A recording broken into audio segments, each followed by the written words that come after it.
Here's a question that'll blow your mind. A 2024 Dodge Challenger Hellcat makes 717 horsepower. A 1970 Plymouth Cuda 440 six-pack made 390.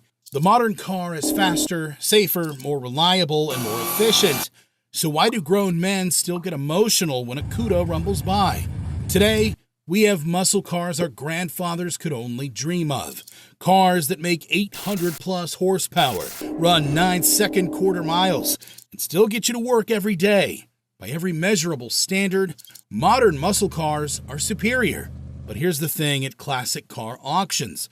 Those old muscle cars sell for $100,000, $200,000, even $500,000. Meanwhile, you can get a brand new Camaro ZL1 for $70,000, and nobody's camping out for it. So what is it about 1970s muscle cars that no amount of modern horsepower can replace? Today, we're diving deep into the golden age versus the modern era to answer the ultimate question. Why do old muscle cars still win hearts, even when the new ones win races? The answer might just change the way you think about what makes a car truly special. If you're passionate about American muscle, classic iron, or modern monsters, subscribe and ring that bell. We're building a community of true enthusiasts. And if a classic rumble ever gave you goosebumps, smash that like button.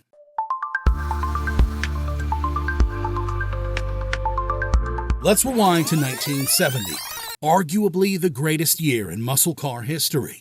The horsepower wars were peaking, styling was bold, emissions and insurance regulations hadn't hit yet. It was the perfect storm of performance and attitude. You could order a Dodge Challenger RT with a 440 six-pack, 3 two-barrel carbs feeding a 440 CI V8. Plymouth offered the Cuda with the same powertrain, or step up to the fire-breathing 426 Hemi. Chevy countered with the Chevelle SS 454 LS6, 450 horsepower, a record untouched for decades. Ford brought out the Torino Cobra 429. Even AMC joined with the AMX 390. But it wasn't just about speed. These cars were raw, loud, unapologetic, no computers, no driver aids, just roaring engines, aggressive styling, and a philosophy that said more is better.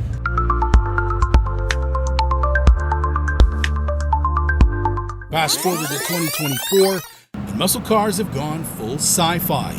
The Dodge Challenger SRT Demon 170 makes 1,025 horsepower. The Camaro ZL1 laps the Nürburgring faster than some exotics.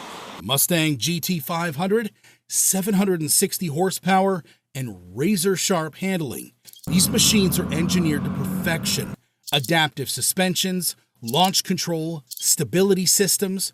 The Camaro SS makes 455 horsepower from a 6.2-liter V8, with better miles per gallon and fewer emissions than any LS6 ever dreamed of. They're fast, reliable, and built to last. Drive one for 200,000 miles, and it'll ask for a little more than oil changes.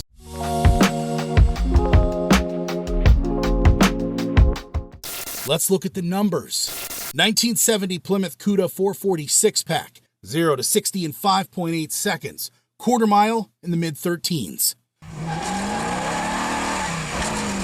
2024 Challenger Scat Pack, 0 to 60 in 4.3 seconds, quarter mile in 12.4.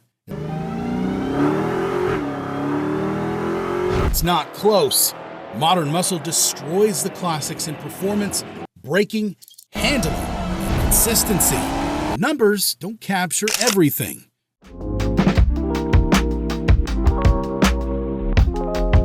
This is where classics still win. A 1970 muscle car wasn't just transportation, it was an event.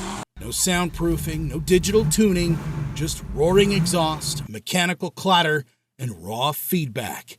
You had to drive those cars. Manual steering, stiff clutches, sloppy brakes. But that effort made every drive memorable. You weren't just piloting a machine, you were wrestling it. Modern muscle? Easier, smarter, and much faster. But sometimes too refined. You'd sip a coffee while launching a Hellcat. Try that in a Cuda and you'll wear it.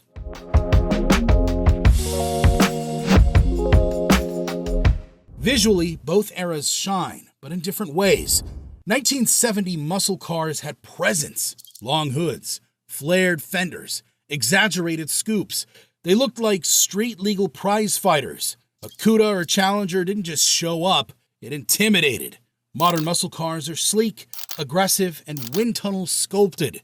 They're visually impressive, but in a more calculated, functional way. Cool? Yes. Raw and iconic? That's debatable.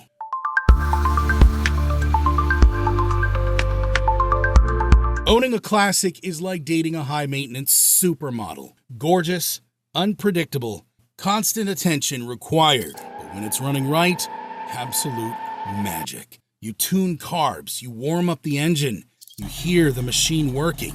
The ritual is part of the appeal. Modern cars, they just work. Reliable, consistent, and easy. But sometimes, that consistency lacks soul.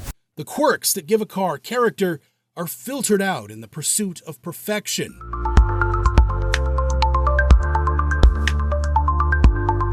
In 1970, muscle cars represented rebellion, youth, freedom. They weren't just fast, they meant something. They said something. Today, modern muscle cars are often driven by enthusiasts reliving their past. Still powerful, still exciting, but now tied more to nostalgia than revolution. The spirit remains, but it's a tribute, not a movement.